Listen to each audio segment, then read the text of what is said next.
Welcome to another episode of the S.E.M podcast. Jack Bryce here and co-host Zach Hewlett. Tonight we're joined by Conor Muirhead. How you doing, Conor? Great. Good. Where are you calling from? Spokane, Washington, which is just on the east side of Washington State. Drive about 20 more minutes and you're in Idaho. So home of my graduate program, the Gonzaga Bulldogs. Oh, there you go. Yeah, go Zags. Go Zags. Thing, for sure. I just bought a car from there too. I didn't go there and get it, but I had it shipped here. And nice. So far, so good. All right. Well, Conor, start us out with how you ended up on a mission and in Scotland. If there's any story with the call or anything like that, we want to hear about it. Yeah, I don't know that I've got much of novel stuff to share other than kind of was, I think, always the plan growing up. My dad served a mission. My older brother served a mission. Seemed like the thing that I would do. I don't actually remember much about opening my call and all that stuff, but I do remember being super excited that it was Scotland and not like Manitoba, Canada or something. I grew up in Canada, so that's not a knock on Canada in general, just being local or something. So yeah, was super pumped to get to go somewhere else. And with my last name, Muirhead, as you can imagine, I've got Scottish ancestry, not very far back at all before you're back on that side of the world. So exciting connection to family and such as well, for sure. I think there was even in one of my areas, there was a small town, very small town, hamlet, whatever, I don't know what you call a very small place that was actually called Muirhead, which was kind of fun to walk to one day and go check out. But yeah, that's awesome. Yeah, that's cool. All right. And what was the timing? When did you serve? Yeah, so I was from 2003 to 2005, but starting on December 23rd, so just barely 2003 to almost 2006, right? So it was one of those, we were that fun group that got to waste our first phone call 2 days in. Yeah, like I flew here and I've done nothing, but life's good. That was our Christmas call. Super lame. Yeah. We've interviewed quite a few people from your group. So. Yeah, it was a big batch. I remember at the time they were remarking that it was a big group and definitely seemed like it was one of the larger ones. Yeah, and that was the group just before mine. So I came in the February after you, but sweet. All right. So take us 2005. I guess you got home just before Christmas. And what have you been up to in the last nearly 20 years now? Yeah, man. A side note on the 2005 arriving home on Christmas, whatever. I got home on Christmas Eve at like 2 a.m, like 2 a.m. on the 24th. And honestly, it was the most overwhelming experience ever to come home to like all the whatever, just like to be bombarded with like consumerism and everything. It was just like, and my family's kind of like bananas about Christmas sometimes. So like I came home to that and was just like, what is happening? I was reeling for a couple of days for sure. It was a bit of a very like abrupt change of pace to come home to. So yeah, that was intense, but you're not the only one that said that. Ben Buckner said the same thing. He was like, wow, did I just get run over by a train type of a thing? I mean, it was pretty intense from what he said. Yeah. So I got home and then I hadn't started like college yet. So started that, I don't know. Actually, I guess I didn't start until the fall afterwards. So a while. So I did work of a few kinds. Almost fell back into a old relationship with my high school girlfriend all through high school. Kind of thankfully dodged that bullet and ended up meeting my wife along the way. Kind of a weird situation there where like I was speaking in her ward with the guy who was the head counselor. He was like doing the traveling thing and asked me to come along, talk about my mission or whatever. And funnily enough, he had just been released as like her bishop a few months prior. So he knew her well. We're speaking in that ward and we're sitting up on like the stand as the sacrament's coming around, and he leans over like while the bread's going by, whatever. He's like, "Hey, you dating anyone?" I was like, "No." He's like, "Do you see that girl in the front row there?" I was like, "Oh yeah, I noticed her." He's like, "Oh, I'll introduce you afterwards." Anyways, so that was kind of a funny connection that happened for me nicely. But That's amazing. While the bread's going. yeah, no, it was like I was like, "What is this guy doing?" It was super, definitely a funny moment. And then yeah, I got married not that long later. We ended up moving to Colorado. I don't know, sometime like the next summer, I guess, for a summer job. Did the summer sales thing, selling pest control down in Denver. That was miserable, but it made enough money, I guess, to make it work. And then, and actually at the tail end of my first year of university, I was like enrolled as like business school, and I had my first business class like at the very end of the year, and I hated it.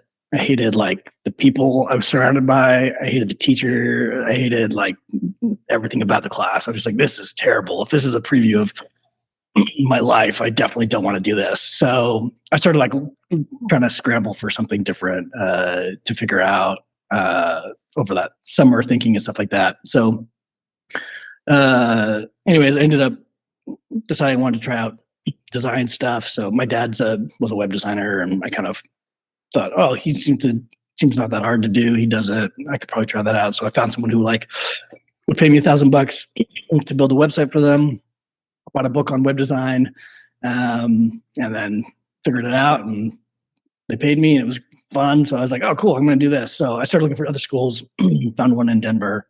So we ended up moving to Denver proper to live. Cool. Moved there for like 4 years, had a good time. Ended up moving eventually to a job in California. Although on the way to there, this was kind of a funny S.E.M connection too. So I applied to a bunch of jobs in Denver. And only one in Salt Lake City, actually, at familysearch.org, and then one in California. Those are the only two that I applied for elsewhere. I wasn't really looking to move. Anyways, the Family Search one, we went and stayed with the Vreens while I was interviewing, or at least I did. I don't think my wife came. Yeah. So I went and stayed with the Vreens while I was there. And we'd actually gone another time when we went to Utah for to go to IKEA or something, because Denver didn't have one back then. And we stayed with them then. So it was nice to see the Vreens a couple of times over those years. Still love them to bits. Just some of the greatest, sweetest people who had a massive impact on my life. So love them.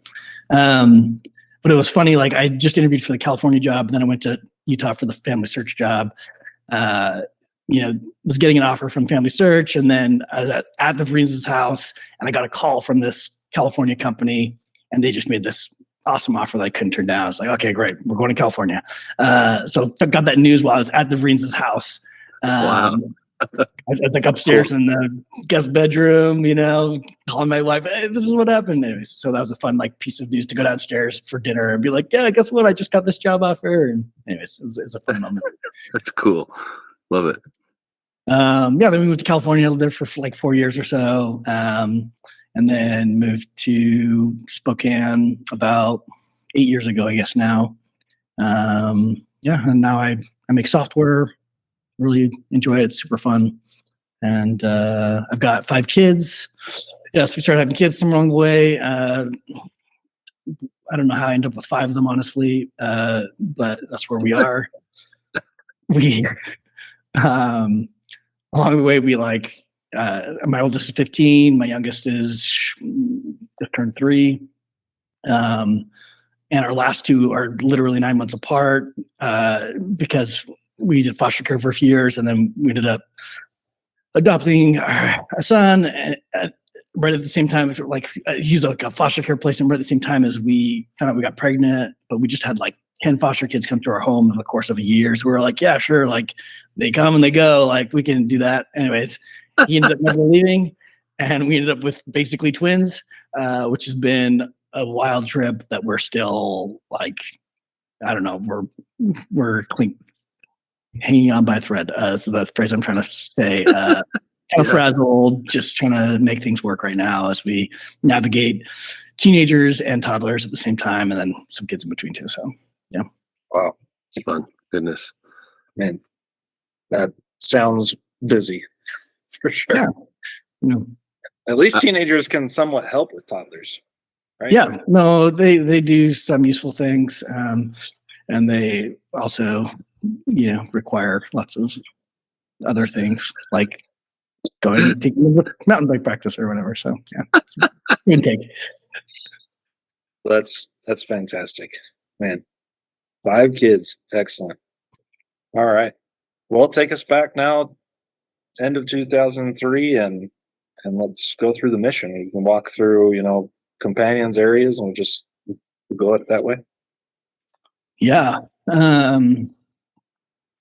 We'll see. Hopefully I can get everybody. So I actually did not have very many companions over in actual Scotland companions. I only served in 4 areas and I only had 2 companions in each. So it was pretty easy to keep track of. I think I only had 1 companion that was 6 weeks and everybody else was like at least a few months. But in the MTC, I had George Willis as my companion. George Willis, come on the podcast. George Willis, man, what a guy! I had never spent time around somebody quite like George Willis before, and let me tell you, we would be in these classes, and I was taking everything pretty serious for sure, trying real hard, Anyways, George would be there. We'd be like kneeling down in a circle to pray at the class, like with the teacher and everything. And George would grab my leg and then start sliding his hand up my leg while I'm praying. And I'm just like, what are you doing? Ridiculous stuff like that all the time. George. I also remember our first time, or not our first time, but one time, we were down in the dining area or whatever at the tables doing whatever discussion practice. With fake investigators or whatever. And we kept on doing this thing where he was like, back to you, George, back to you, whatever. I'm sure we didn't say George, but I just remember it being the same. We were just getting these fits of laughter, midway through these discussions. Anyways, I feel like the teachers were so frustrated by the situation. And I was I swear I was being super earnest, but George was just so ridiculous that I could not keep it together. Anyways, we had some good times. He was a crack up for sure. I can tell you too, Connor, that George did that to me, and I was one of his last companions on the Orkney Isles. The slide the hand of the leg while you're praying. It's like, dude, I wanted to smack him more often than not, but that's just his personality. He wanted to have fun nonstop. Didn't matter. Yep. I also remember one time at a member's house for dinner, he was doing something ridiculous like that while I was praying there. I was like, come on, man. So yeah, I mean, arriving at the MTC was cool. And just I just remember going to Tesco for the first time and just be like, this place is wild. And the ties are $10 or whatever. It was there's so many of them. I just remember being I don't know, super impressed by some of that stuff. Those are things that stood out to me, funnily enough. Yeah, I don't know, not much else on the MTC front other than just a super fun group of people. That whole group that I came in with was just, I mean, I can't say enough good things about all of them all throughout the mission. I feel like they were just great anchors for me. But okay, and then I went to Kilwinning. Was my first area, which is a small little town that's kind of attached to a couple other towns. So there's Kilwinning, Saltcoats,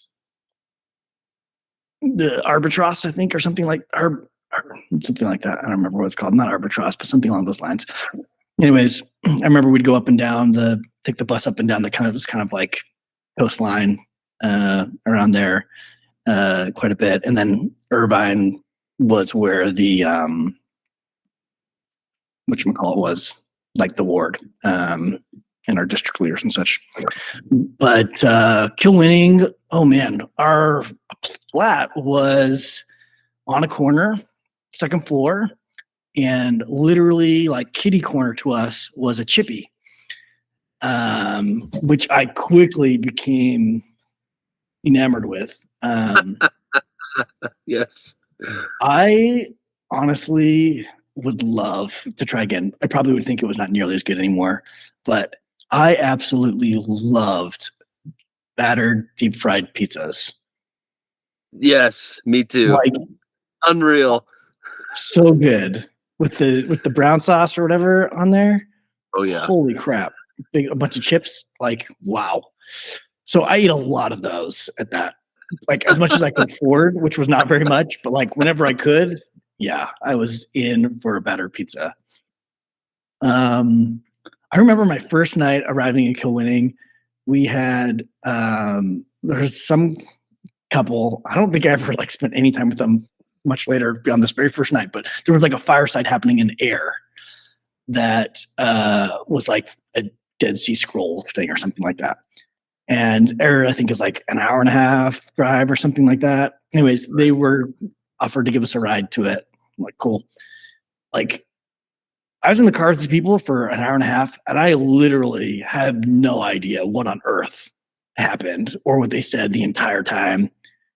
They were like, thick accent. Folks. Sounds about right. Yep. I was just like, expected. everyone was laughing, having a good time. And I was just like, what on earth is happening? I do not understand what's going on here.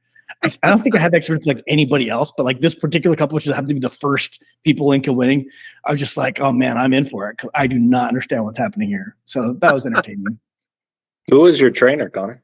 Oh yeah, Elder Lehman was my trainer from Germany, from what's it called, Dresden, I think. He was a serious dude and very, very quiet. Very quiet. It was a bit lonely for me for sure. Arriving in December obviously is not exactly a great time of year in Scotland. I think we maybe had like one person that we were teaching. So we just basically spent all day and night, every day, just walking in the rain, knocking on doors, and not getting anywhere. It was brutal. I remember one night coming home for dinner, and like my coat was soaking wet, my shoes were soaking wet, my pants were soaking wet, everything was wet. We came inside, had dinner, and then it's like whatever, 6 o'clock. It's already like super dark outside.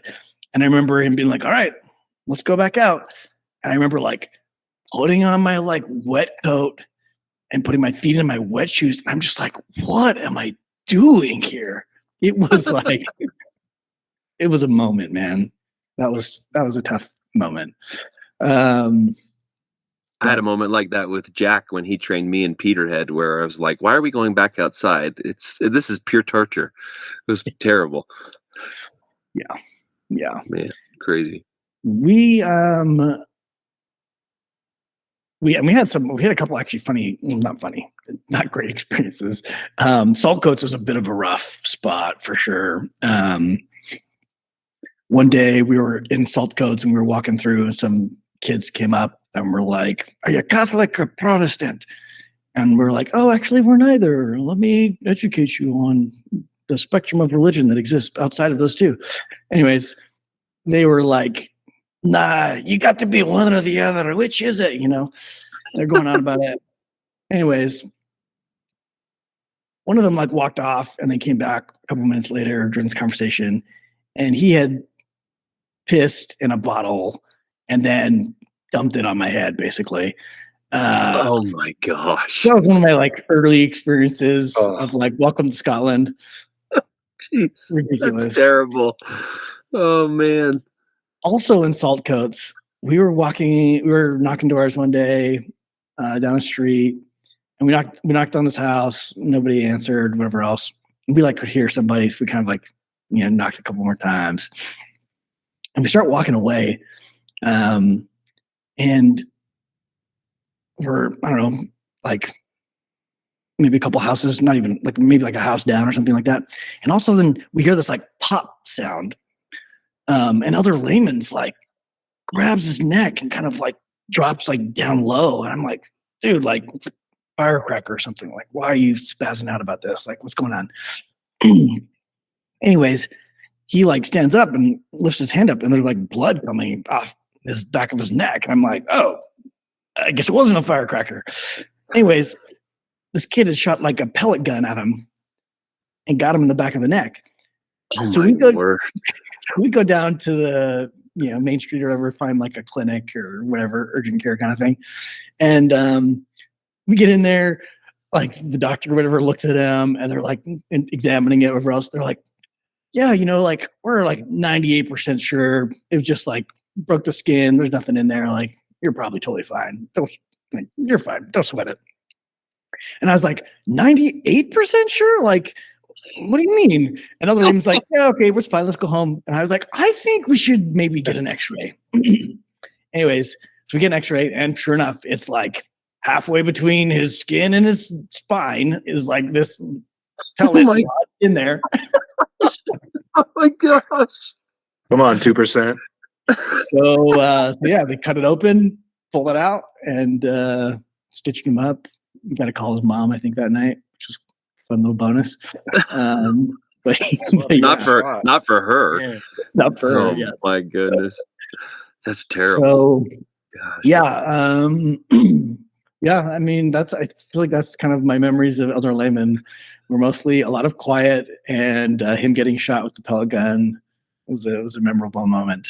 And then after I think I was only with him for 6 weeks. I mean, 6 weeks or 3 months. I don't remember which, one or the other. But it was 3 months. I was in for 3 months. And then Elder Green came to Kill Winning with me. And Elder Green had only been on his mission for like 6 weeks. So it was like he was in my group. 3-month person and a 6-week person, which was kind of like, oh, okay. Like, I don't actually know anything, but okay. So that was kind of intense. And Elder Green, he was a super nice guy. The biggest memory I have of Elder Green, though, he had horrible allergies at whatever time of year it was. It was just so bad for him in the spring. And like, I just remember we would be out and he would constantly be blowing his nose. And he had this handkerchief that he would like literally be like wringing out. Oh my gosh. All the stuff coming out of his face. And I was just like, oh, dude. Anyways. That's amazing. Oh my gosh. I think I also feel bad. I should apologize to Elder Green because I think I had in my head, I was like, I think also, Elder Layman, I think went home. I think it was his last 3 months was with me. He went home. Yeah. Like he was at the end of his mission. And I think my perspective at the time was like, okay, Elder Layman was kind of like maybe a little trunky and ready to go home. And we didn't really like get to teach many people or whatever else. And it's like, Elder Green's with me now. Like I'm in charge. I am going to like, we're going to make this work, And I was just like so pumped up to like just burn ourselves to the ground. I think he was probably frustrated with me. Honestly, it was probably not. I don't think it was probably the super fun experience for him. I don't think I was very smart or whatever, thoughtful at the time. So yeah, we just like did a lot. We still didn't teach hardly anybody. We just knocked on a lot of doors, whatever else. Anyways, I had the hope, like going into my mission, that we would baptize somebody in each place that I served in, and somehow that happened. But like the woman we baptized in Kill Winning, I feel like it was tricky. She had like she'd had some sort of throat cancer, I think, or something. So she had like when they like remove something here, they got like a hole. They have to like plug. So like we were baptizing her, it was like she had to like like plug the hole. Oh my word! The whole thing. Well, like she had some sort of boyfriend situation or husband, I don't even know what. That like he found out, and it was like bad. We just never saw her again. Basically, after it was kind of like one of these just sad. Oh yeah. yeah, we thought we were doing something good or whatever else, but like, probably not in reality, probably didn't fully grasp the complexity of her life situation and maybe pushed a little too hard on making that happen. But her name was Catherine. Enjoyed her. She was a nice lady. But I mean, as a 19-year-old, you didn't understand the complexities of life. no, yeah, I thought I did, but certainly did not. Yeah. There's this woman in Kilwinning, not in Kilwinning. She lives like in one of the towns beside Kilwinning. Ardrossan? Maybe that's, I can't remember. It's going to That's correct. I did look it up on the map. Thank you. Ardrossan. Okay. Came to me. I think she lived over there, and she's in the ward. She had been the ward chorister for like 20 years or something, like ridiculous, like just forever and ever. Not exaggerating. Anyway, she had the missionary. She had like a standing Sunday dinner with the missionaries, so we would go over there. And I remember, I don't know if it was my first week.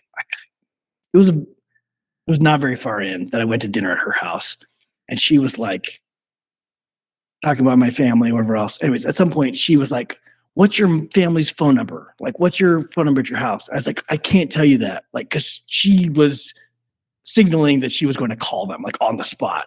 And I was like, "Listen, we can't do that. Like, that's against the rule. I'm not allowed to talk to my family right now, whatever else." And she's just like, but she was like, a serious Scottish woman. And I felt like she pushed hard enough. I was like, "Okay, fine. I'll give you the number." Anyways, she ended up calling my mom one day while we were over there and was like, "Sister Muirhead, how are you?" And she had like a super thick brogue too.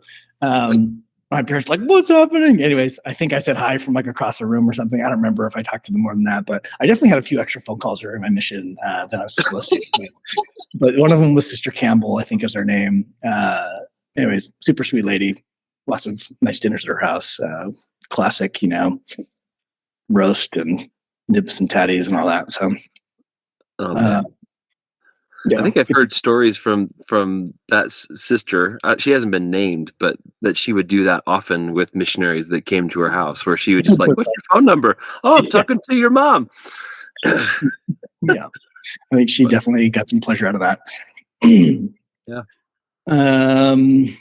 Yeah, I think, I don't know. It feels like the exciting moments. In hindsight, I'm like, Ardrossan's got this like beautiful coastline with this like beach area and everything along the city, and like I spent almost zero time there. But like, what a shame, Like, Yeah. I'm really thinking. Have you been back over since you got home? One time, like right before I got married, I went back with my parents. It was only like a few months after coming home, and it was kind of like we went to my dad's mission, which was Denmark, went to Scotland, and we went to Italy for a few days. It was kind of a whirlwind tour.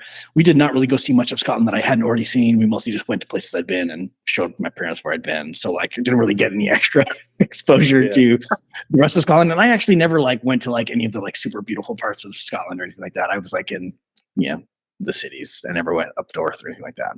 But Isle of Arran, I guess. I think that's what it's called. Isle of Arran, I think, is part of the Kilwinning area, which is just off the coast. Really small island.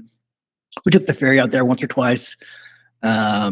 Knocked the entire island, I'm pretty sure, in a day, kind of a thing. Like, it was mostly a fun adventure. I think we went there for a P-Day once too. That was like a fun islandy experience. Gotta have. Yeah. Nice. Okay, after Kilwinning, I went to Stirling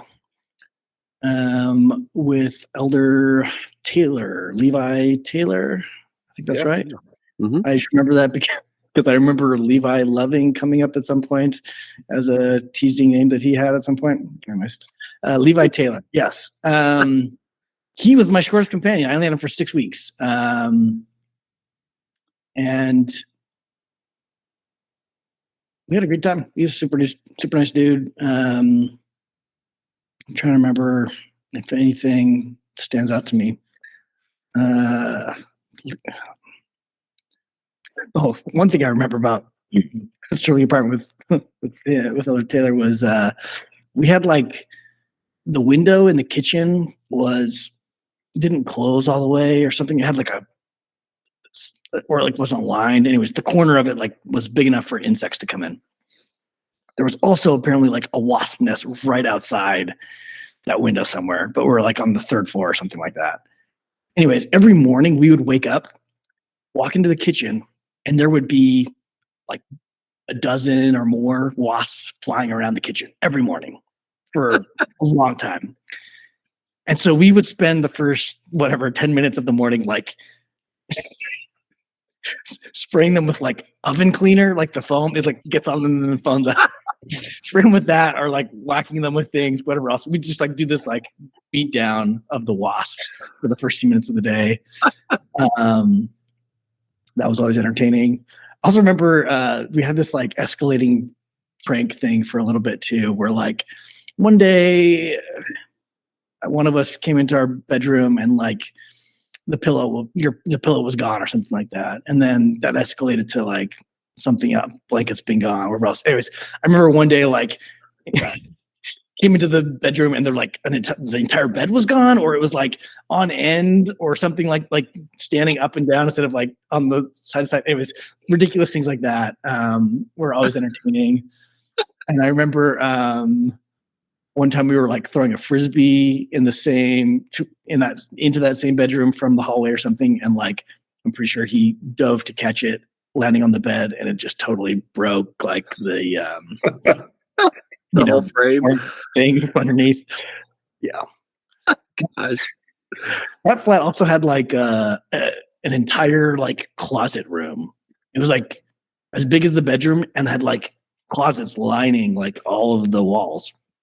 So we just had like a massive closet for all of the stuff that we had, of course, with our one case of things. Yeah, nice place. It's fun. Sterling was a beautiful city. Love Sterling. Just so nice. Beautiful little. I'm like my brain. I keep on trying to think of what the term is for like downtown. What is the Scottish High Street? High Street. Thank you. The High Street was like just this really cute spot. Obviously, Stirling Castle's awesome. Wallace monuments right there. Like, our flat was kind of down by the train station, and we'd have this kind of the cross over this train station every morning on the way into town, and you see the beautiful hills up towards the castle. So it was just like this picturesque thing, and it's kind of there's like a river or some sort of body of water that surrounded this like one area that our house was in. Just like really beautiful spot. I love that. And we would volunteer at this cafe on one day of the week or whatever. That was like an old people cafe, and it was run by this woman named Roberta. Missionaries had been volunteering there for, I don't know, a long time from what I understood, many, many years. And I remember one of our times we went there, Levi, like there's like a window right where all the kind of cooking station was. And there was like kind of like a storage bin underneath the window on the outside, and I remember he climbed up to it and then like jumped up and like scared Roberta through the window, and she was so angry about it. So angry. Anyways, I did the same thing to her when I came back to visit with my parents. Yes. Again, not impressed. I thought she would think it was funny since it was an early memory of mine with her. But it was like a lawn bowling club and cafe. So there's like a lawn bowling thing there, the cafe, and we would go. I learned how to make like shoe pastry, and I don't remember what else, but like I didn't serve there, but I went on exchanges and nice. I got her recipe for batter. Yep. I have it in a book right here. I grabbed my bin of like mementos from my mission, and I've got it. A little book with some recipes for one of them is batter. Yeah. I remember one time, who was it? Oh, what is his name now? Alex, is it Gilmore? Alex Gilmore? Alex, he came back to visit with his parents and came through Sterling one day while we were at the cafe working.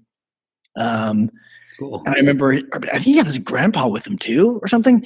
Anyways, I remember them talking about fish, like battered fish or whatever, fish and chips. And I remember Roberta, I remember this guy coming in, this grandpa, he was like, He was so excited to be there. He's like, let's hear it for the Union Jack. I remember him saying, it's like randomly, and everybody in the room was like not impressed.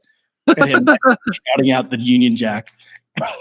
And I remember Roberta like asking him like what type of fish was better for fish and chips or something, like cod or halibut or something. I don't even remember what the right answer is in Scotland or in Sterling, but like he gave the wrong answer, I recall. Anyways, it was like a funny exchange between these two old people.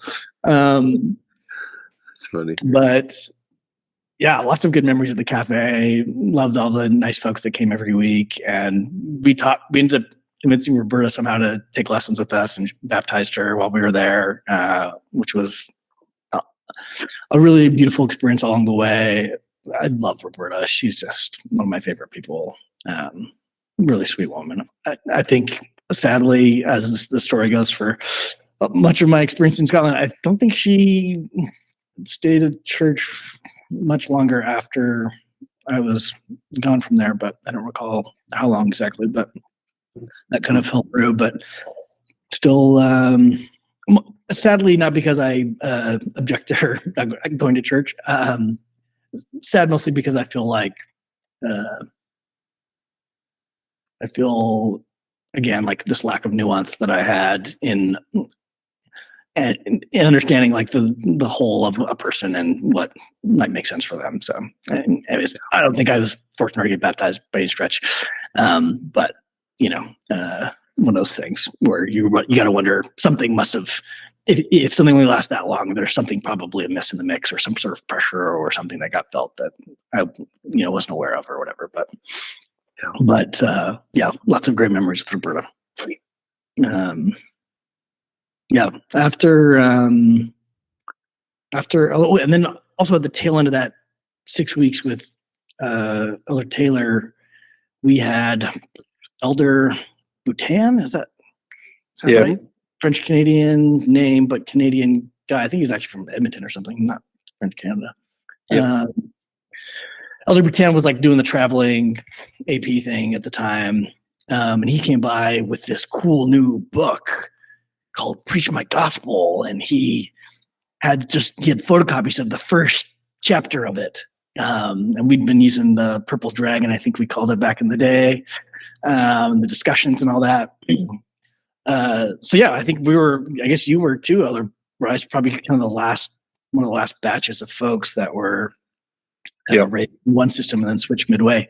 But I remember him coming by and giving this preview of this first chapter, and he left us with the photocopies, which he wasn't supposed to do. And it was super exciting to get to do all that. But I remember that being kind of an interesting moment in the history of the mission, obviously kind of a momentous change in many ways.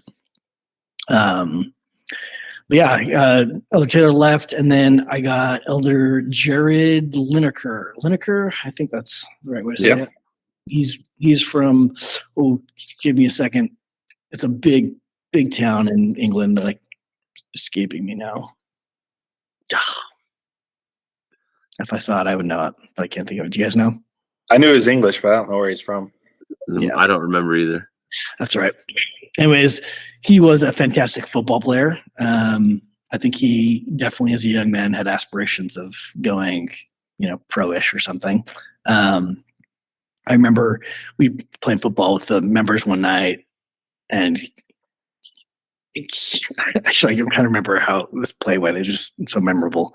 We were like, everyone's like running down the field, whatever else. And he does some sort of like weird trick where he basically like grabs, he like looks like he's running past the ball, but then like did this weird thing where like flipped from behind him, like to way out in front of him with his feet, and like he just like sprinting. So everyone kind of like thought he was missing the ball because he just like clearly wasn't slowing down. Anyways, turns out he just like did this weird kick thing that would like go launch over his head and way in front of him, and he like blew past everybody, and then of course went and scored a goal and everything. And it was just like, whoa, this guy's legit, and he could juggle forever, all that kind of stuff. That's something I remember about him. I'm looking it up, and I didn't remember. Is it Birmingham? Yes, Birmingham. Yes, thank you. Yeah. See, I only associate Doug Pullen with Birmingham, so that's why I forgot about Jared. Yep, that's the spot. Thank you. Birmingham. Yeah.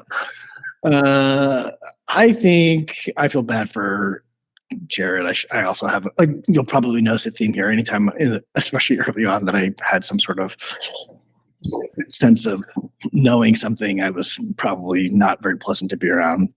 I think, again, I kind of had this like feeling that I had to prove something or whatever, because he was brand new, so had not been on the mission at all. I was his trainer, I guess. And again, I kind of had this thought that I should just go hard or whatever. I don't know. That default of mine, especially back then. So I think I don't remember the details, but I remember at the tail end, I think he just was frustrated with me or annoyed with me. And I felt bad for him. He was stuck with me because I only had to there for 6 weeks. He was stuck with me for 4.5. It's kind of on the long side. I think he was ready to be done with me at the end. Totally understandably, like no fault of his. I think I was just probably a little too something. But he was a nice dude. I can't think of many other particulars right now beyond that, but yeah. Sterling, man, good place. What else happened in Sterling? I can't think of. I don't feel like there's anything too novel. Yeah. After Sterling, went to Dundee. When I arrived there, my companion was Elder Kellogg. I don't remember his first name. Oliver, that's right. Oliver Kellogg. He was so angry that I was there. do you know why? He loved his previous companion. He loved him so much. I don't remember who his previous companion was. I think it was maybe his trainer too or something. But like, he loved this guy. And he was so mad to have lost him and so annoyed that I was there. And he was not shy about letting me know. Oh boy. I also at the time got was the district leader the first time. So again, was probably like in this mentality of being like so serious, so hardcore, everything must be everything. So again, like, I apologize, Oliver. I probably was so miserable to be around. But Oliver, he was, yeah, he was so frustrated with me. That's just like the overarching memory of mine is that I just did not feel welcome. It was a very lonely. I think we were only together for 6 weeks as well. I think it was a very lonely 6 weeks. I felt very alone, both in like the responsibility of the district stuff, because it's kind of like a one-sided thing, as unlike the zone leader situation, which I don't understand really why that is. It seems like it would be better to do that as a pair too. In hindsight, way better. It felt very lonely doing that on your own, and then even more so when your companion just clearly didn't want you to be there. But he had a real love for like people that were Scottish that we spent time with. Like, I remember that just really coming out clear all along the way. There was a nice family that him and his previous companion had already been teaching, and I was there for, but not a significant part of the mom of that group. And I'm trying to remember her name, but it is escaping me right now. Anyways, she got baptized. And yeah, good family. We spent a ton of time over there, but Elder College definitely really loved those folks. And I think actually this lady that we started teaching near the end ended up getting baptized months later. I can't remember her name, but she had this gigantic, like, German Shepherd, I think, whose name was maybe Blue. I remember the dog's name, I think. I'm pretty sure the name was Blue. I don't know why. I was like, also, I'd never had pets or anything growing up. And I just remember wearing this black suit, and this dog had so much hair that just like came off. And I remember and it was just like a big dog that it was just like, you're uncomfortable by the big dogness of it. And like, it's loud and everything else. And then he would be like brushing up against me, and I'm like stressing about the hair all over my pants and like sitting on the couch. I'm like, how can I have as little of my body touching this fabric surface? Because I'm stressed about how much hair is going to be on it. Like, such a dumb thing to be stressed about, but I remember it really stressing me out at the time. That was funny. I love that lady too. I wish I remember her name, but we had a lot of really great times together with her. Really sweet woman. I remember the bishop in Dundee. So there's 2 wards in Dundee, I think. Dundee's kind of like a oddity in Scotland, isn't it? It has 2 wards there. I want to say that the bishop was like something Campbell. I want to say Campbell. But he was a hilarious guy. And I remember he took us out for lunch one day to like a Chinese restaurant, and they had a menu item that was called, I don't remember exactly. It's like kick-ass chicken or kick-ass kung pao or something like that. Anyways, it had the word ass in it. And he kept on saying it over and over. He's like, do you want to get the kick-ass chicken? You know, and he like he just clearly got a kick out of like cussing very lightly. Watching you cringe.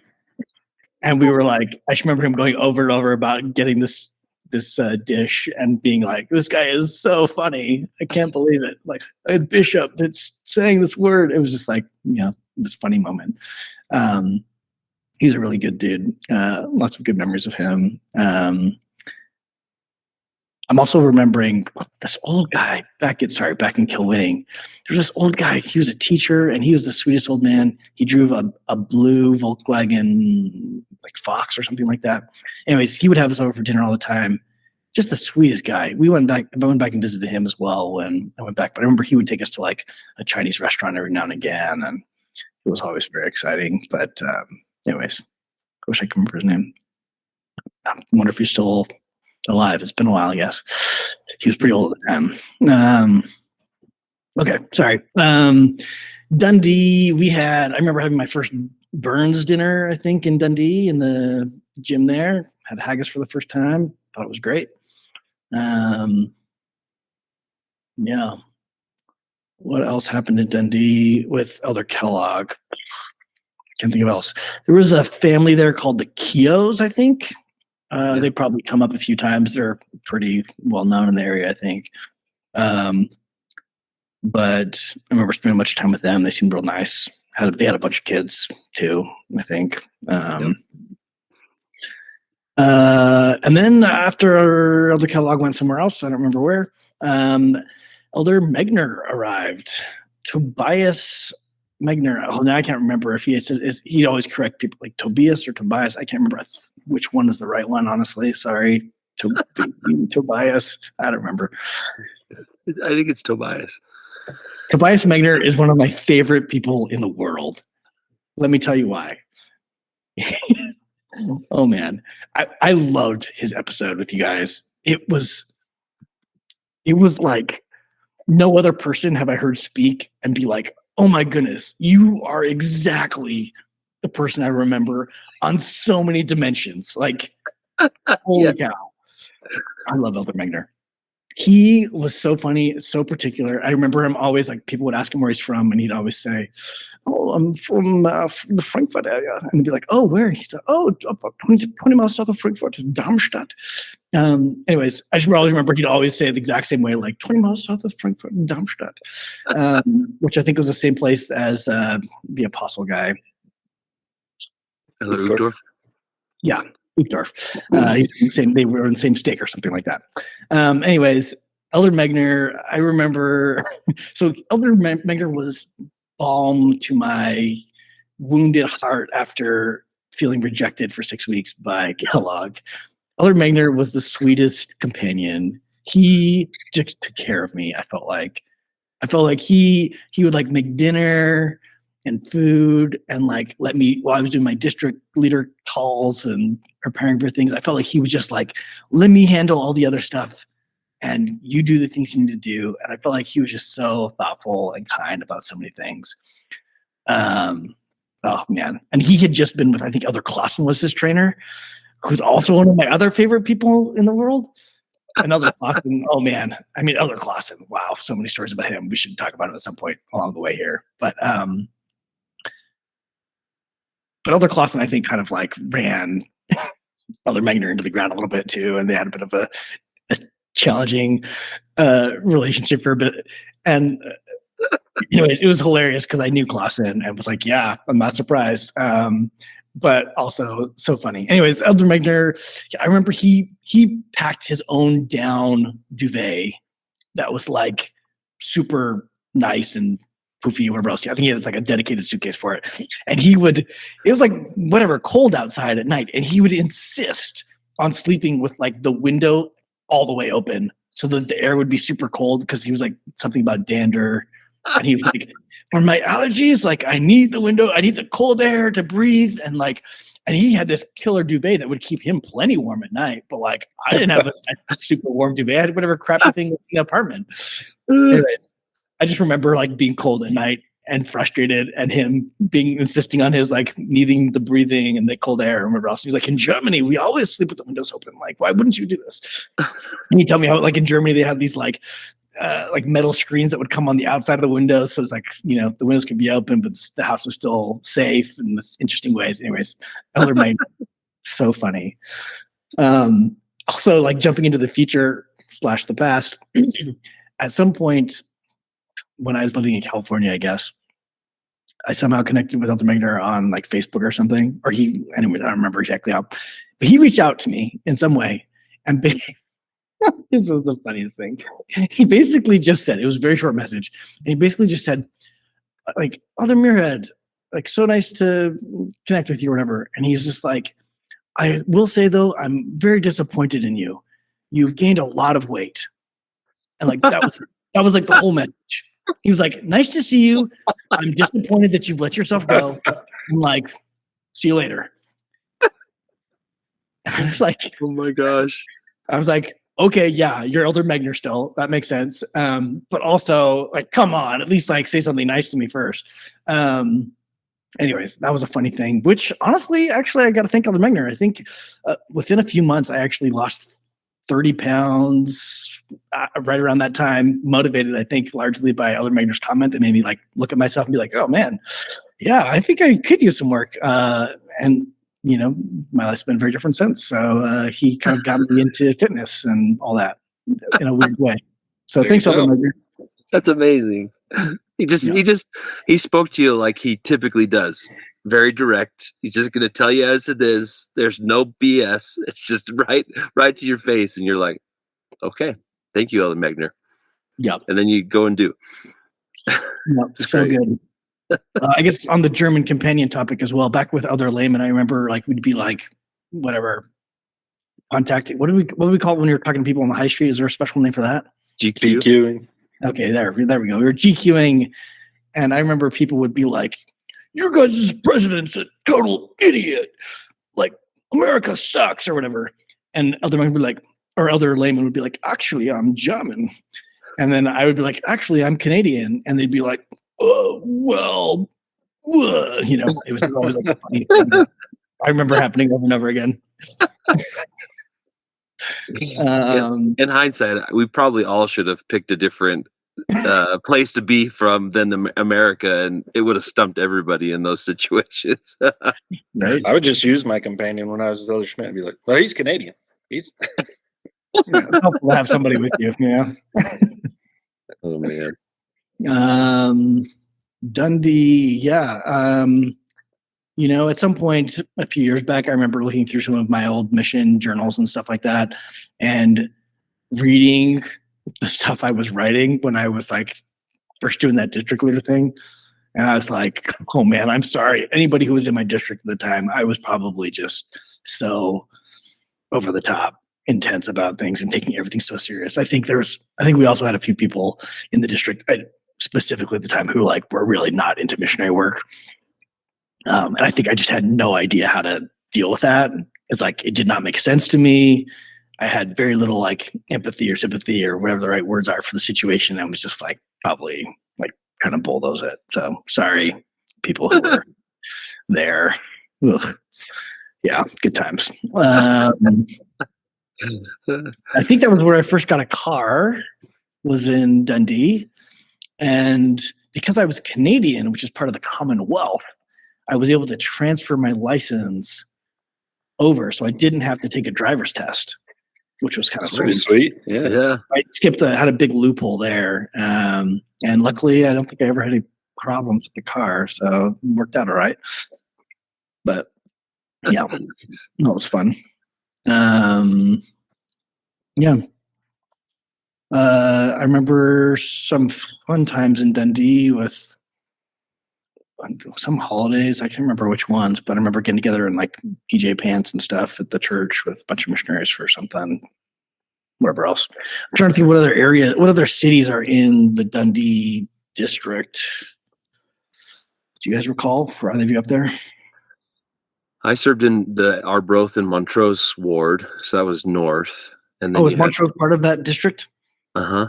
And then you Montrose, had, man. Wow, that was a spot. I think Elder Bird was in Montrose. I don't remember who with. Elder Bird, man, that guy was so funny. was it Bird and Christensen at the time? Oh, maybe it was. Yeah. Weird. They had the nicest flat in Arbroath. Oh, so and sick, I'm right? so glad I got to live there for 6 months. That was a great spot. Oh wow, yeah, you scored. Yeah. Beautiful view, right? Because there's like ocean or something. Yeah, around third floor, ocean view, the best shower in the mission. Yeah, it was legit. Yeah, I do remember that visiting that flat once on a district exchange thing, and it being nice. I remember going with Elder Bert to some person that they were teaching, a friend or whatever, who was just out of his mind drunk on that really cheap beer that I remember seeing all over the place. I don't remember what it was, but Buckfast. well, isn't Buckfast wine? I think this was White Lightning. Came in a 3-liter bottle for like maybe that's what pounds, maybe that's what it was. I remember going to his house with a bird. He was so drunk. And I remember us like, whatever. I don't even know what we were doing, but like, whatever. I remember bottles of alcohol being dumped down the sink at some point during the visit. And like, it was the whole thing. Anyways, that's a memory of Montrose for you. That's great. I'm trying to think. You had a couple of areas in Dundee because you had the Bingham ward and the Liff ward. And then you had, I think Perth. Probably was at that time. And maybe you had some missionaries across the way in like Cooper and I don't think I had that. St. Andrews, that area, maybe. St. Andrews is St. Andrews that I remember going to St. Andrews one time, not an exchange, just as a P-Day thing. That was fun. Fun spot. Had some golf. Cool. It's definitely in that zone. Yeah. We had Sister no, it's gonna bug me.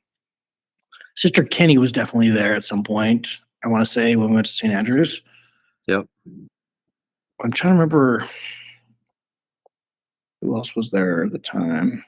Yeah, I'm blanking. Was there a guy named Elder Brown who often wore a brown suit, if I'm remembering right? Is that right? Yeah, I think so. Pretty sure he was in the other ward in Dundee, Bingham or whatever. At the time, and what's this other guy? There was like the guy was a farmer, real hardworking, or like hardworking in life. I think he was actually part-time on the mission, but I can't remember his name. That's gonna bug me. But I think he was paired up with Brown, which was, I think, an interesting situation, if I recall. But I remember Elder Brown. I remember he and I think we had a bit of a hard time together because I was again like just did not understand his mentality, and he was like, "Why would I get up before 10 a.m. or whatever?" Oh my gosh! I remember being like, "What do you mean? Like, how could you even consider this?" But I remember like later on, I think when I was in Edinburgh or something, he was around there again and appreciating him much more at that time than I did earlier on for whatever reason. So hopefully some fun memories from his side too. But yeah, that's Dundee. I do. Oh, what's this other area called? I think Elder Christian showed something about this with the go-karts that we. No, not Christians. But no, is that Edinburgh's time? No, I'm skipping ahead, aren't I? I don't remember that part. He showed like a slideshow. He tried to play a video. Elder Christensen did with these go-karts that we made out of wood scraps and stuff with the surfer Anderson. His name? Surfer guy. Am I thinking that right? Kevin. Anyway, I can't think what that area was, but I feel like that was part of that district. I don't know. That's a good question. Oh well. Yeah. Okay. Well, they're done D for you. I guess that leaves Edinburgh now. I guess. Well, before I go to Edinburgh, because I feel like that's probably the biggest, most memorable place for me. But to talk about Clausen for a minute, this whole shoe thing. I think he talked about this with you guys, didn't he? With this like shoe situation, he had these like insane blisters for months on end or whatever. Yeah. So I remember this one moment. I don't remember where we were, but he was in some area with his trainer, and I somehow got to be in the same place. And we like essentially were doing a sleepover, is what it felt like. And we were so happy to see each other. We just had a good time together. Anyways, I remember him showing me he bought these shoes that were like Pumas.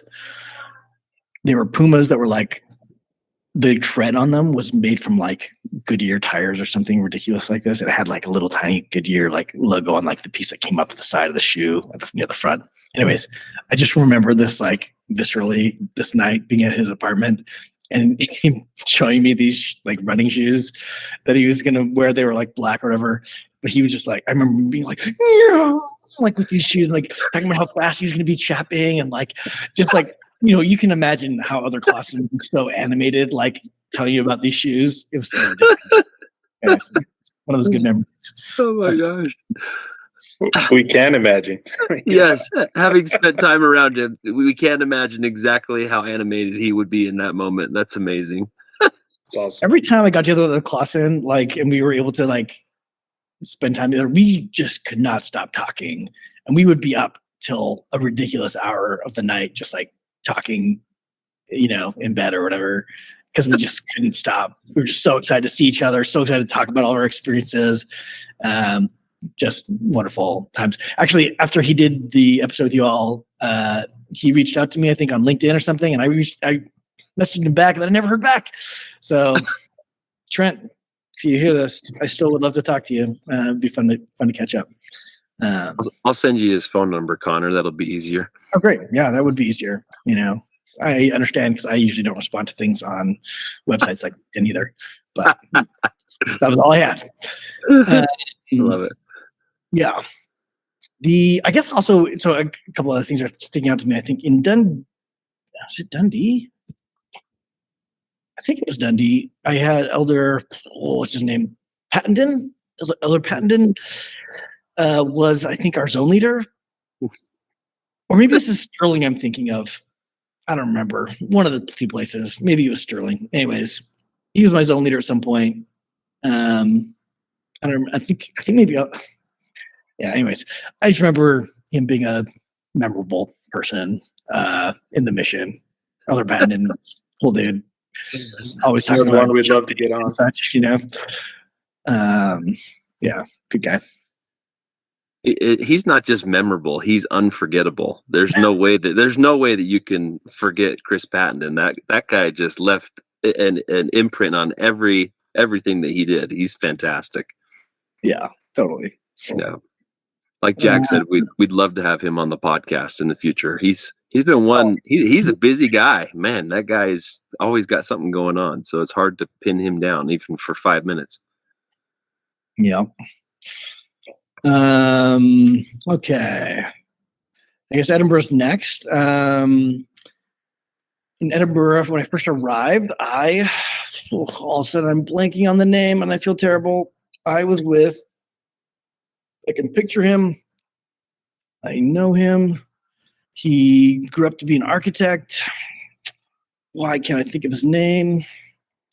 Where's he from? Do you remember? He's from Utah, from like Logan Hill or Cache Valley or whatever that is. That a place? Am I saying these things right? I don't actually know. Yeah. But Logan is in Cache Valley. That's correct. I think he was from there. Okay. I feel like he was on here with you guys. With Michael Hill. Yes, Michael Hill. Thank you. There Other you Hill. I was his last companion. I think he was going home. And I think we were only together for 6 weeks as well. Man, Edinburgh was a wild. I feel like I was in Edinburgh for 7.5 months. Yeah, I was in Edinburgh for 7.5 months, and I just feel like Edinburgh was when finally things started like making sense, and stuff clicked and it all worked great. But I don't know that wasn't necessarily the case for the first 6 weeks with Other Hill. I think that was a bit of a challenging thing. I think he was pretty ready to go home, and I was like, zone leader, yes, like I'm going to be the best zone leader because that's what I try to do when I get things. I was very excited. I think he was kind of like tired, but not like wouldn't do anything bad or anything like that. Just like whatever. I think I was just super jazzed up about it, the whole thing. And we had like almost no teaching pool, and I was just like, I had in my mind that like if we were going to be the zone leaders, we needed to be teaching more than anyone, and like doing the whole thing as a top-notch deal. So whatever. I remember us working at it, made some progress, whatever. But yeah, I can't say that I have many particular memories with Other Hill, but I do remember it being somewhat challenging, but also fine, along the way. But then I got Paul Christensen, and he and I just had the best time together. And we were together for 6 months, which was super awesome. Yeah, like I don't even know where to start, but I feel like just a magical time for me. And I feel like magical time for the Edinburgh Zone. I felt like things just went insane during that 6 months. Honestly, it was just such a wild ride. I felt like we figured out how to find people. We figured out how to teach people. We figured out how to teach other missionaries how to do those things. It was just super exciting, like all the way through. And Paul had such an interesting brain about things. He was so like systematic and I don't know, like just willing to kind of like come up with novel ways of doing things. I remember actually, so I was trying to find it. I remember we like went to the library and we made these cards that were like just the right size to fit inside of a Book of Mormon. And it had like, we did this whole layout in like Word or something ridiculous. And we would print them in like large numbers and then cut them up. And anyways, we used them, our zone used them. Like they were these cool little things. Anyways, we like totally like essentially like collage cut out like or like photocopied like part of a Preach My Gospel like artwork thing from like the chapters had like the nice big artwork. Like got one of those. We like somehow made it small and like all it fits to the top of the card. And then we had like this nice thing had like basically like some commitments, and then I had like whatever else. It was like a bookmarky type thing. It was honestly it was like this super useful thing that we would use with all of our friends that we were teaching, and just like was super helpful. And then I remember he had this insane system that he came up with. Let's see if I grabbed the planner out to try to like recall. So like just to try to show so how small everything is on a planner, right? This is like the notes to-do list page, but we would turn it sideways, and then you can see all these tiny rules, like holy cow, tiny type. And honestly, I don't even know if I can read what any of this says because it's so small, but like, yeah, name, ride, something else. Anyways, you're showing our age now, Connor. Thanks. What all is in here? Anyways, we had this thing basically, and we would have these like just insane planning sessions every week, I think is what we were supposed to do, or whatever it was. We basically like, I think it was like chapter 3 of Preach My Gospel was about like the planning stuff. We like dissected everything in there and just like tried to turn it into a thing. And I felt like it worked because we planned the crap out of things. And like, anyways, we had this weekly planning thing we'd go through, and then we would like pray every night, like looking at our planners with our eyes open so we could like reference our notes and whatever else, which felt at the time like unconventional and strange, but also super effective. Anyways, weird stuff like that we ended up doing. I just remember it being kind of a standout time with him. And then we like made these I remember this like weird thing. We made these calendars that were like, I think at the time zones all had calendars, but a lot of them were pretty goofy. I think for the most part, it was like, how funny can we make these? And I think we kind of like made one that was a little more like purpose built or something. I don't remember what it was, but like it was a thing. I remember President Breen's like at the whatever the thing is when all the zone leaders get together. I remember him like making a thing about it. Anyways, it was like became a big point of pride was our like monthly calendars that we would put out for the zone. It was a funny thing. We had a good time with that. Anyways, we just had so much fun. Taught lots of wonderful people. Had this random. You guys have heard about Yi, I know, several times. That's right. Just a totally wild circumstance where we met him. He was like, he actually lived in like a red zone area, I guess, like on the map. We weren't supposed to go knocking there or anything like that. I don't remember what made an area like that, but he was apparently one of those.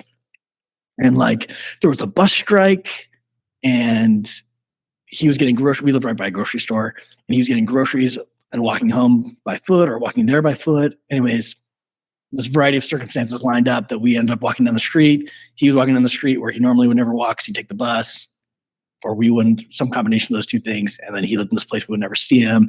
Anyways, he saw us and was like kind of scared by these two dudes in trench coats kind of situation, approaching him, but started talking to him and whatever else. We met with him a bunch of times. Wonderful time. He ended up getting baptized about 6 months later, right when the week I think I left. Since then, he's come to visit me and my family in Colorado. We've That's awesome. Just here in Spokane. We visited him in Seattle a few months ago. So like been a wonderful, enduring friendship that I so appreciate. It's just one of those things you look back on and are like, oh wow, what a beautiful moment that we got to come together and that it's lasted, that we get to be friends across, and how wild, like he lives in Washington now, and it's just wild that it's all worked out that this guy I met in Scotland who's like from China, and we're just like, all these things in our lives have been intertwined in a fascinating way, all these years later. So just one of my most fond connections and memories there too. Yeah. That's really cool. We have heard his name a lot on the podcast, so it's nice to know the origin story a little bit. Yeah, exactly. Yeah. I remember going to Yi's house one time. He'd been coming to church for months. And he always came in like whatever, just regular clothes. And I remember we came to his house one week, and I was like, "All right, Yi, like I brought a suit. This is my suit. I don't need it anymore. I want you to have it. And here's a tie. And I really want you to have this for church on Sundays, because clearly you don't have one of these things. Otherwise you'd be wearing it." And he was like, "Oh, I haven't got a suit in the closet right here." And I was like, "Why aren't you wearing it?" And he's like, "Oh, I hate wearing suits. Like, I'm not going to do that." And I remember being like, you gotta wear the tie, you gotta wear the shirt, and feeling like, frustrated why he wouldn't do it over. And he was just like, good for him. He was just like, no, like I'm not into that. And he carried on that way. I don't think he didn't ever change on my time there, which I love and super appreciate about him. Admirable when somebody knows what they're into and can stick with it despite, cultural pressures and such. So yeah, good memory. We would make dumplings together at his place, which when I went back with my family, we met together with him and made dumplings with him there too, which was super fun. Made dumplings with him in Colorado. Yeah, good memory. I haven't done that in a few years, but we should do that next time we get together. Yeah. That's cool. Yeah, I feel like Edinburgh. What other places are connected to Edinburgh in that zone? There's probably a good chunk. More time around the Varenses. You had like the Livingston area, you had Dalkeith, you had Morningside, you had, gosh, what else? Let me pull up my map and reference myself, but that's kind of the areas that come to mind. Yeah, what a cool ward and group of people there. I remember we had kind of an unconventional bishop during my time in Edinburgh. I have no idea what his name was. Him and his wife were just super awesome and interesting people. I wish I'd gotten to know them better. They weren't in our area. They were, I don't know, maybe the sisters area or something. But but I just remember really appreciating their kind of different perspective on a lot of topics. And I remember his wife did like our gospel, what are principles? Is that the name of the missionary one that you bring people to? And she just did such a standout job of teaching and stuff like that. Just really appreciated them a lot. And what else? Yeah, super fun to be near a bunch of missionaries all the time. That was great. This is a good one. So one time we were doing interviews at the mission home, and on his desk, President Vreens had a like flyer for Beauty and the Beast, the musical. And I was like, oh, that's so cool. Like they're in town or whatever. And it's at some cool theater in Edinburgh. Anyways, Paul and I asked him if we could go. And he was like, yeah, don't tell anybody, but sure.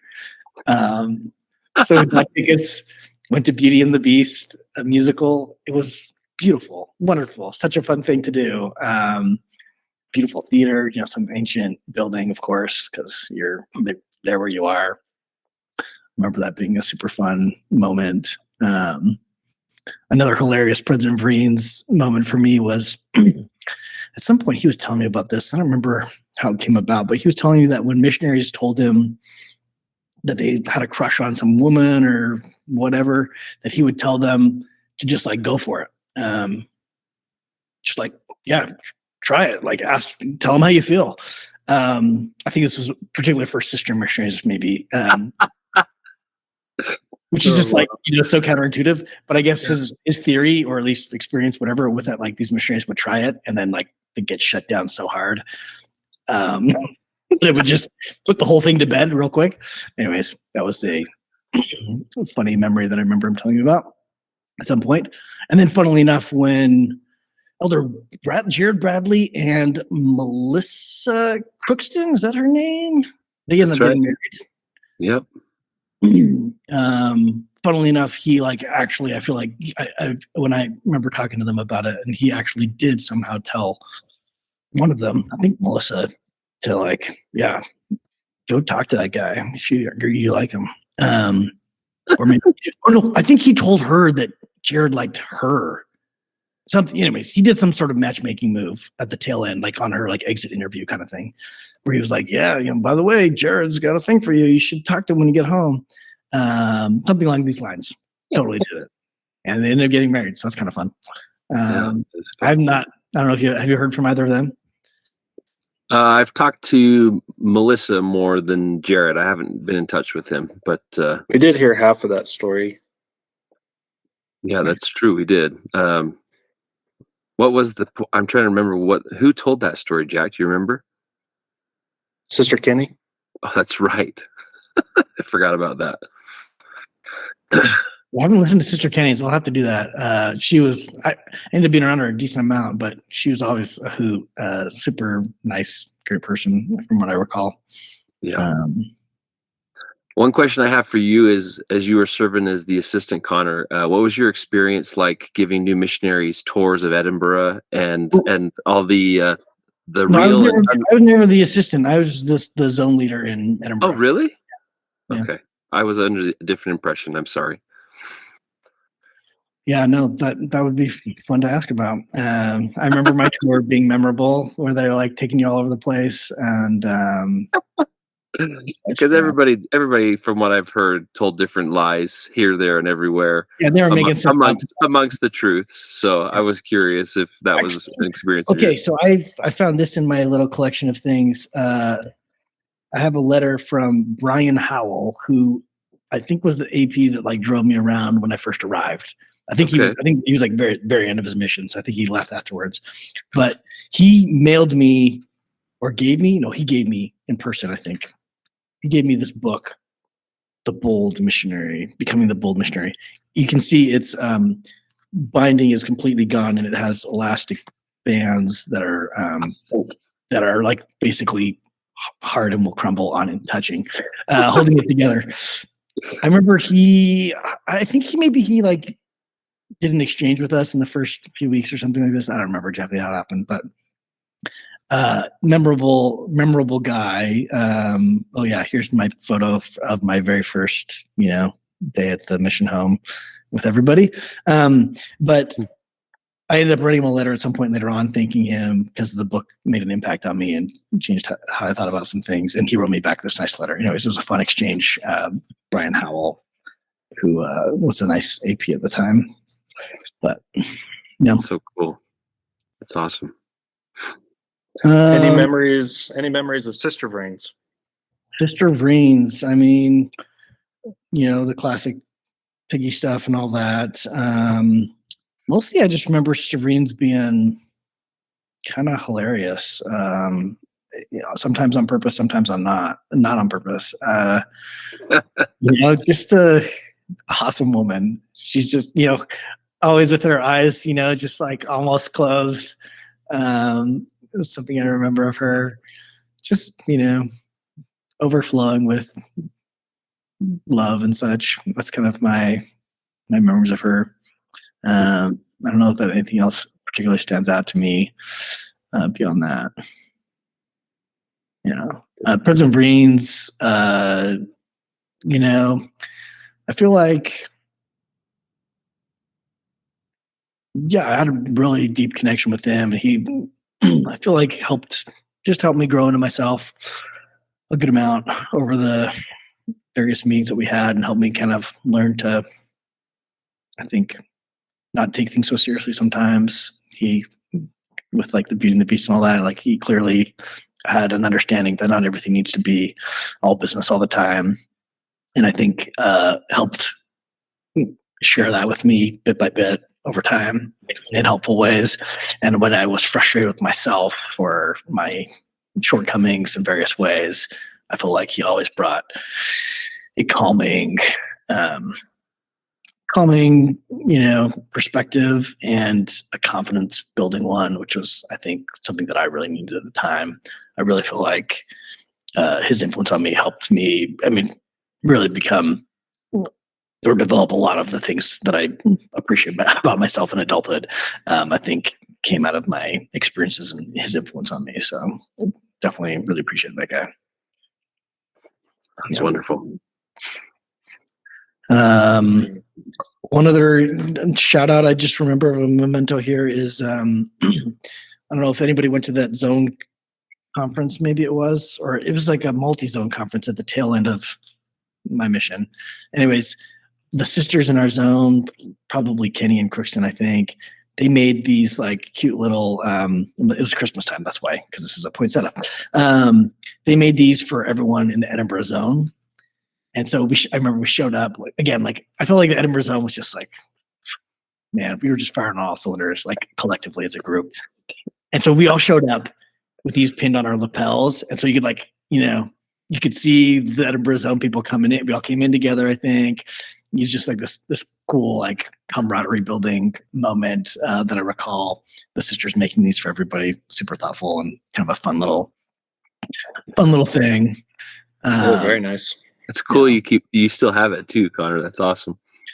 Yeah. Also, another funny thing I have in here is, so again, Paul and I's planning stuff made such an impact on me.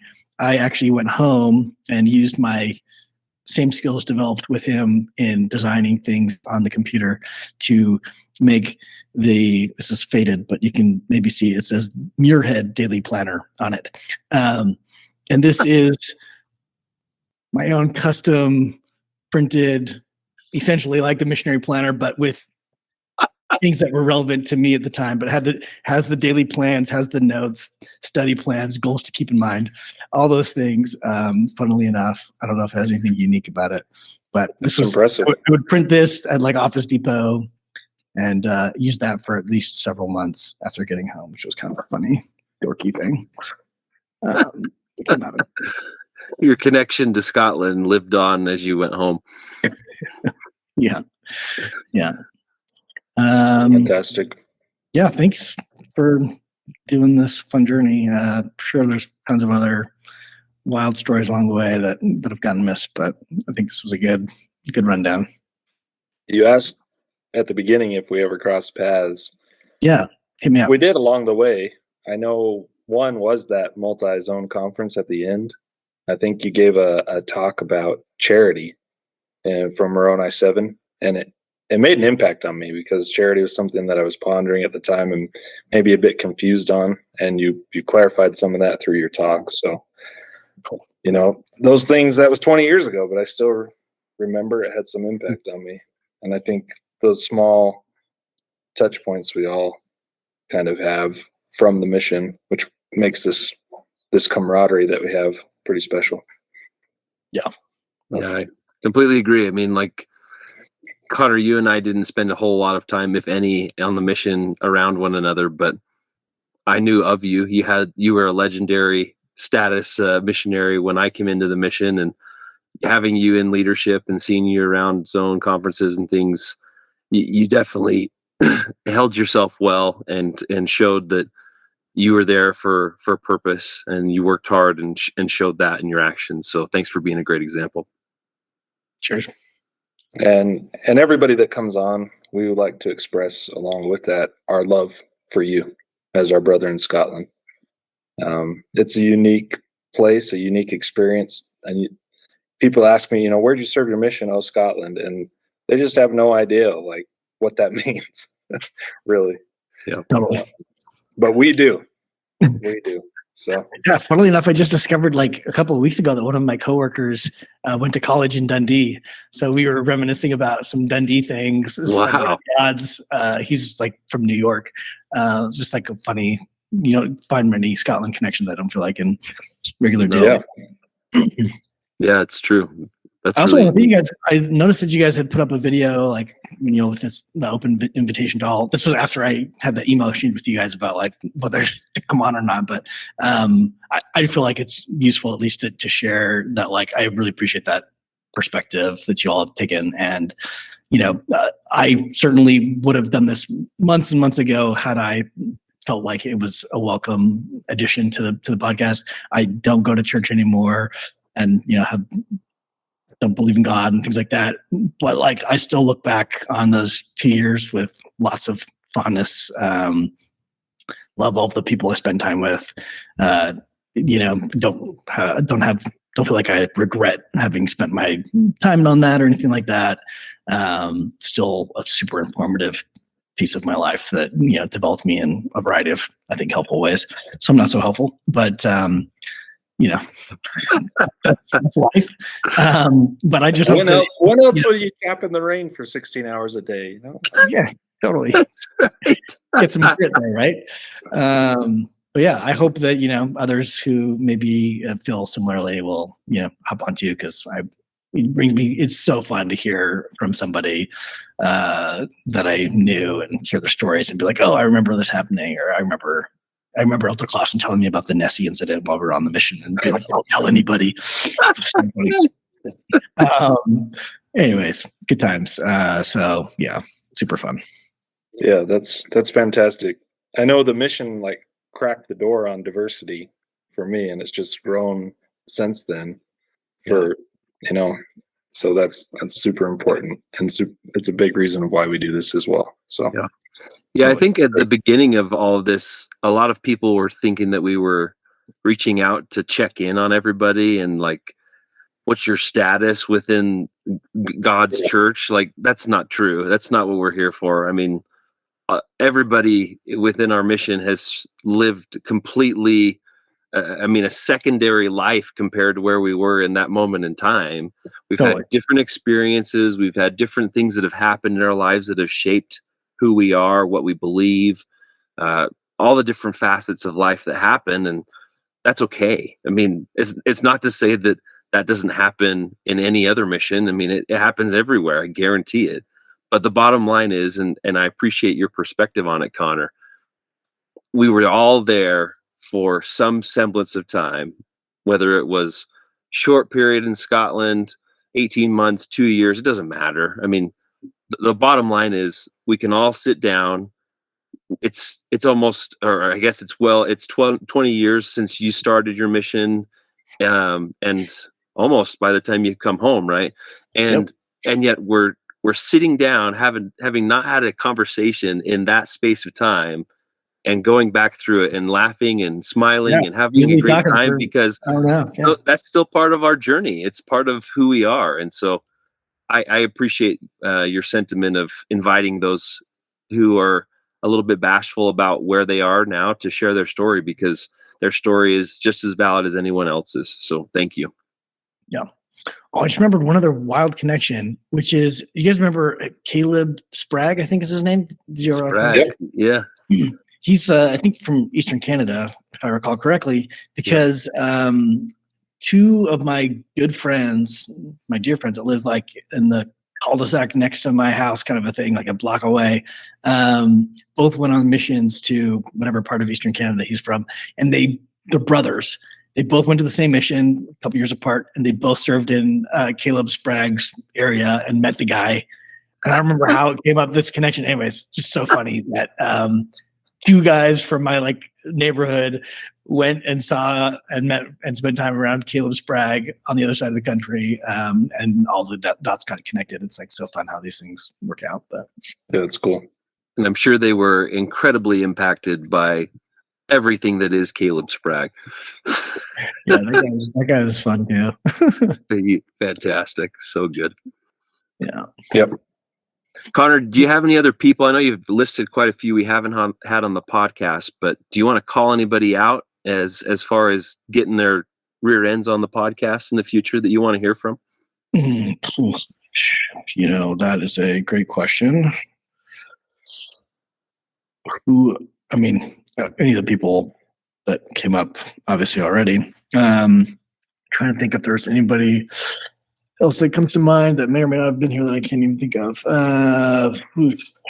While you're thinking, I have been in touch with Oliver Kellogg. He's someone that I'm still working on. He's been pushing back on me. We'll get him there. Tell him I wanted to come on and talk about his DVD recorder that he got. This guy, he had a DVD recorder. Yes, he got a DVD recorder for Christmas. Oh man, this Christmas. Okay, I was there at Christmas, feeling so lonely because he doesn't want me there. And he gets for Christmas like care package on care package. I felt like I got this like some lame thing. I don't know. Anyways, in one of them was a freaking DVD camcorder thing that he would use all the time on our mission. It was hilarious. And he was always recording stuff on his DVD camcorder. I feel like there's got to be some good food. Just put it down there. We got to pull out. He did post one, and I'll have to share it with you. A video of Chris Patton and Brian Bear wrestling, and when they put a patty cake sized dent in a wall in one of the flats, which now it makes sense where that came from. It was probably from that camcorder. It was from the DVD camcorder for sure. Guaranteed. Oh yeah, man, that's great. The other Bear, he's been on, maybe. I feel like maybe I've seen twice. He came on early in our podcast, and he was one of our first guests. What a dude, man. Holy cow. And then he came back on. So he and I served together for a brief stint, middle of my mission, and he and I talk on the phone all the time after listening to these. So you can shout him out, and I guarantee he'll call me and tell me how much he loves you. So that's fun. I loved Brian Bear. I don't remember where we spent time together, but I think in Edinburgh at some point, but I remember having a great time with him. I'm looking to see. I have been in Has touch Elder with Anderson been on, the surfer guy? No, he's someone that we're having a hard time tracking like old down. School, you know, I feel like he was a little bit before. He's probably on the earlier end of things, but he was. I feel like Elder Anderson. He's a funny guy because he's kind of like this surfer dude, right? But he's also felt like. I think he was actually he didn't just feel. I think he was actually like older. Like I think he was like mid-20s or something like that at the time. So he felt like this like experienced person who'd done things in his life. So he was always like this like wise old owl among the group. It was kind of funny. Jared Lindeker I've invited, and he's pushed back. So hopefully we can get some of his hard, rough shell off and have him come on. We'd love to have Jared. Yeah, tell about the nightmares that I was as a companion, and I will not be offended at all. You can fill in the other kind of story. That's the other part too, is that like this is, as Jack alluded to at the beginning, this is the truth according to Conor. Like have Jared come on and share the truth according to him of what his experience was with all of his companions. Who cares? But we've been in touch with a lot of the people you mentioned, and and more. So we're working on them, and hopefully they hear your episode and are encouraged to come on, because they'll care about much more than just the memories of serving in Scotland and good times together. I'm trying to remember who else was in my group. So Clausen's been on. Willis, I guess, is not, right? No, he was Webb? one of my companions, and he keeps telling me no. So we got to work on him. What about Webb?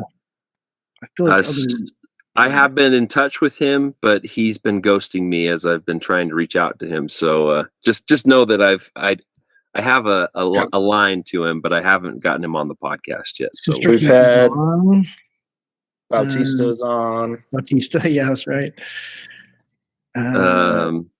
Jade McGowan's been on. Krista Heap's been on. I got to check hers out. I remember Darren Allen, Scott Jump. Allen.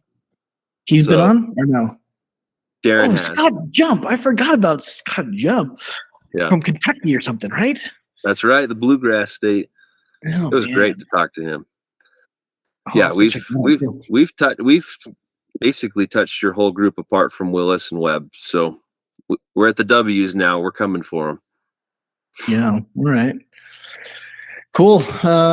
Yeah, I think there's a South African guy. I'd love to hear what he has to say. I'm trying to remember his name though. He was my district leader, or I don't know, one of the two people in the district leader companionship in Kilwinning. Sean Thomas. Yeah. He's been on. Oh, I'll go check that out. Perfect. Yeah. Okay. You got some catching up to do on some good ones, Connor. Don't skip them. I'm trying to remember what his companion's name was now. It's escaping me. In Kilwinning. Let me look at my yeah, list. He's in Irvin with Sean Thomas. Fowler, maybe? I think his name was Fowler. Zach has pretty good notes. Names are stuck somewhere in your brain. Yeah. You know? My favorite part of this is I write down all companions, people you mentioned. So like I've got a pretty lengthy list of information that I can pull from. So I'll have to see if I can find it, and I'll see if I can send it to you, and if it rings a bell. Yeah, I feel like it's Fowler. Yeah. Awesome. Yeah, I'm sure there's others. If I saw a picture, I'd be like, "Oh yeah, them too." But that's what I got for now. It's all good. You got a pretty good list there for us, so yeah, we appreciate it, and we really appreciate the time, Connor. Thanks for coming on, taking a little time away from the family, maybe, but they'll have fun listening to this too, I'm sure. So, yeah, agreed. Well, now we love you. It's not a podcast, so there you go. That's something. Right. Yeah. Put it on your resume. There you go. All right, guys. Connor. We'll say a hearty cheerio to you, and we'll talk more to you soon. All right. Cool. See ya. All right. Cheerio, brother. Bye.